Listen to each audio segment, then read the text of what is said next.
County in west central Georgia, southern Henry County in north central Georgia, southwestern Butte County in central Georgia until 4 p.m. Eastern Daylight Time. At 3:32 p.m. Eastern Daylight Time, a severe thunderstorm was located over Towalaga, or near Griffin, moving east at 30 miles per hour. Hazard, 60 miles per hour wind gusts and penny-size hail. Source, 49 miles per hour. Impact, expect damage to houses, siding, and trees.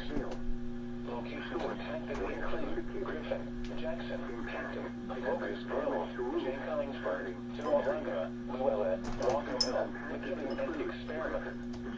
For your protection, move to an interior room on the lowest floor of a building.